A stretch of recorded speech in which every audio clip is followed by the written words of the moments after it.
The Stewart Island Oyster Farmer says lifting all the oysters to get rid of the parasite in Big Glory Bay will be a logistical nightmare if it occurs. Of the 3 samples MPI took from Big Glory Bay, 2 tested positive for the devastating parasite, and Bluff oystermen say it's a race against time to prevent its harmful spread from those farms out into the wild catchery in the Strait.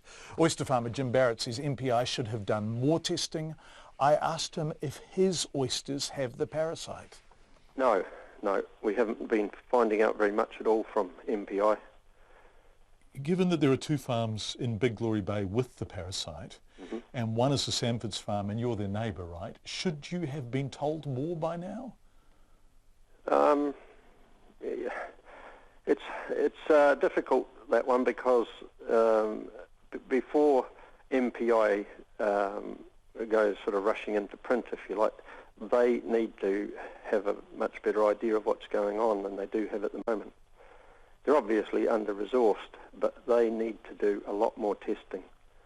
You know, we were told that there was 3 farms tested just recently, maybe within the last month, and they found 2 of them positive, but I don't know why they haven't gone back and tested all the other farms in the bay.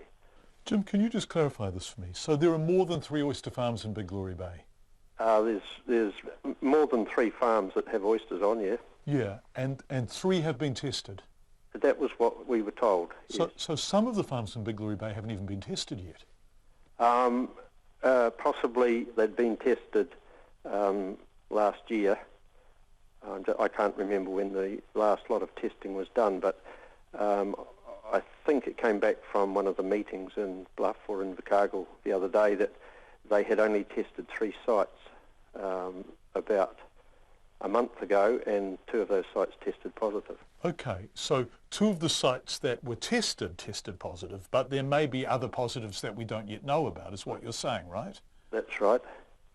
If the oysters in Big Glory Bay are destroyed, how would that happen?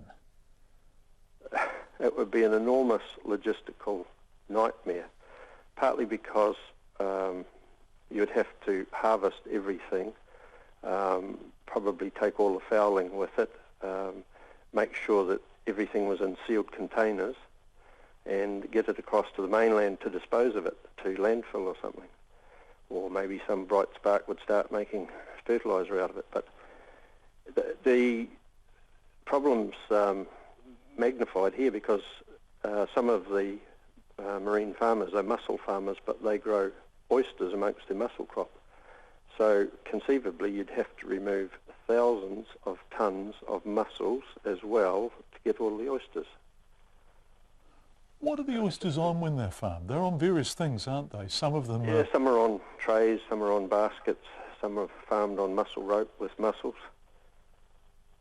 So getting them out is not just a matter of lifting the trays up. In fact, they are spread in various ways far and wide. Yes, all over the bay. And then, of course, the issue becomes getting them out without dislodging the parasite, which goes in search of a host elsewhere, right? Yeah. So it's very serious for us over here, and potentially serious for the Bluff community. There's no doubt about it.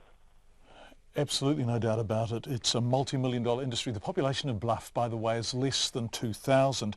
Jim Barrett, we just want to clarify, Jim doesn't know whether or not his oysters have the parasite. He's desperate to know one way or another. We invited Nathan Guy, who was, of course, the minister, onto the program tonight, and he declined our invitation to appear.